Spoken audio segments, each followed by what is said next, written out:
This channel does not promote any violent, harmful, or illegal activities. All content provided by this channel is meant for an educational purpose only. অন্যদিকে আরো একটা গুরুত্বপূর্ণ update আপনাদের দেব। বীরভূমে আজ প্রশাসনিক বৈঠক করবেন মুখ্যমন্ত্রী মমতা বন্দ্যোপাধ্যায়। আর এই প্রশাসনিক বৈঠকে যোগ দিতে ইতিমধ্যেই এসে গিয়েছে বীরভূমের বহুল চর্চিত দুই ব্যক্তিত্ব, এক অনুব্রত মণ্ডল আর এক কাজল শেখ। ইতিমধ্যেই অনুব্রত মণ্ডল এবং কাজল শেখ চলে এসেছেন। আজকে প্রশাসনিক বৈঠক সংক্রান্ত আরো বেশ কিছু আপডেট রয়েছে। আমার সহকর্মী সৌরভ দত্ত এই মুহূর্তে রয়েছেন আমার সঙ্গে সরাসরি। সৌরভ, এখনো পর্যন্ত এই বৈঠক শুরু হওয়ার আগে আগাম কি তথ্য পাওয়া যাচ্ছে? আর দুজন ইম্পর্টেন্ট ক্যারেক্টার বলবো বীরভূমের, তারা চলে এসেছেন, অনুব্রত আর কাজল শেখ। আর কারা কারা এসছেন আর কি জানতে পারছো?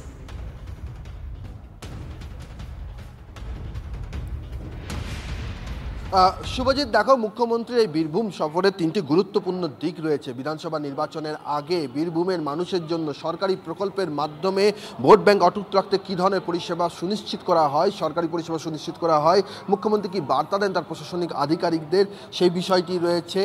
দ্বিতীয় যে বিষয়টি রয়েছে যে 21শে জুলাইয়ের মঞ্চ থেকে আগামী বিধানসভা নির্বাচনে তৃণমূলের রাজনৈতিক যে অভিমুখতা স্থির করে দিয়েছেন মুখ্যমন্ত্রী মমতা বন্দ্যোপাধ্যায়, অর্থাৎ বিজেপি অধ্যুষিত রাজ্যগুলিতে বাংলা ভাষাভাষীদের উপরে যে আক্রমণ হচ্ছে সেই আক্রমণের প্রতিবাদে তৃণমূল পুরো দস্তুর কর্মসূচি নেবে এবং বীরভূমের মাটি থেকে, কবিগুরু রবীন্দ্রনাথ ঠাকুরের মাটি থেকে মিছিলের মাধ্যমে প্রথম মিছিল করছেন মুখ্যমন্ত্রী মমতা বন্দ্যোপাধ্যায়, যা এই প্রশাসনিক সভার পরে শুরু হবে শ্রীনিকেতন শান্তিনিকেতনের পথ ধরে, প্রায় 4 কিলোমিটার পথ ধরে।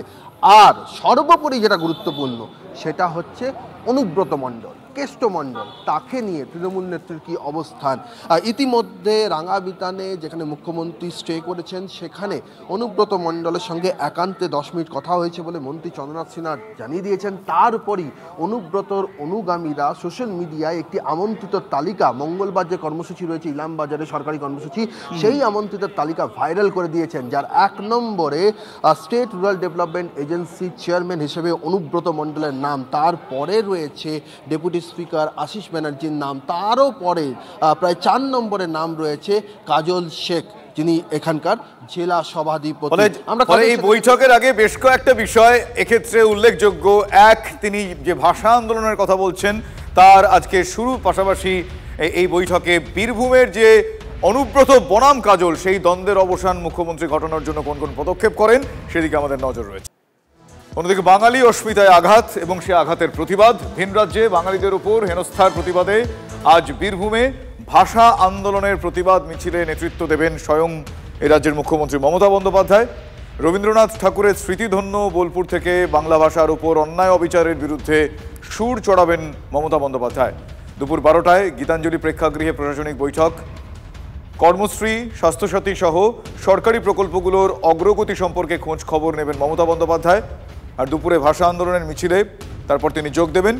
টুরিস্ট লজ মোড় থেকে জামমনি মোড় পর্যন্ত প্রায় 3 কিলোমিটার রাস্তা, এই 3 কিলোমিটার পথ এই মিছিল এগোবে। পরে জামমনি মোড়েই রবীন্দ্রনাথ ঠাকুরের যে মূর্তি রয়েছে সেই মূর্তিতে মাল্যদান করে অস্থায়ী মঞ্চ থেকে বক্তব্য রাখতে পারেন মুখ্যমন্ত্রী।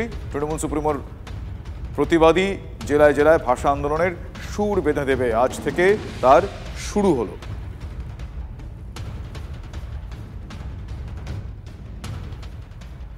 অন্যদিকে কিছুক্ষণ আগে আমার সহকর্মী সৌরভ যেটা বলছিলেন যে সোশ্যাল মিডিয়ায় মুখ্যমন্ত্রীর কালকের অনুষ্ঠানে আমন্ত্রিতদের তালিকা সেটা ভাইরাল হয়ে গিয়েছে। তালিকায় 1 নম্বরে দেখতে পাওয়া যাচ্ছে অনুব্রত মণ্ডলের নাম। ফলে খুব স্বাভাবিকভাবে প্রশ্ন আসে কাজল শেখের নাম তাহলে কততে? 4 নম্বরে রয়েছে জেলা সভাধিপতি ফয়জুল হক, মানে যাকে আমরা কাজল শেখ বলেই বেশি চিনি, তার নাম।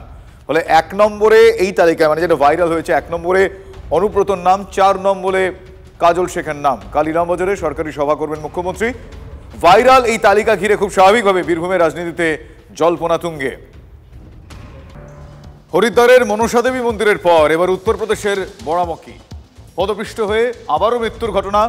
বড়াবাঁকির অবসানেশ্বর মহাদেব মন্দিরে জলাভিষেকের সময় শর্ট সার্কিট হয় এবং এই শর্ট সার্কিটের খবর ছড়িয়ে পড়তেই একটা হুড়োহুড়ি পড়ে যায় সেখানে।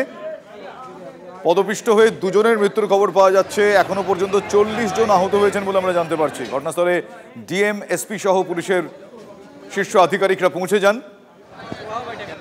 শর্ট সার্কিটের খবর জানা মাত্র সেখানে একটা হুড়োহুড়ি শুরু হয়ে যায়, তারপর এই ঘটনা।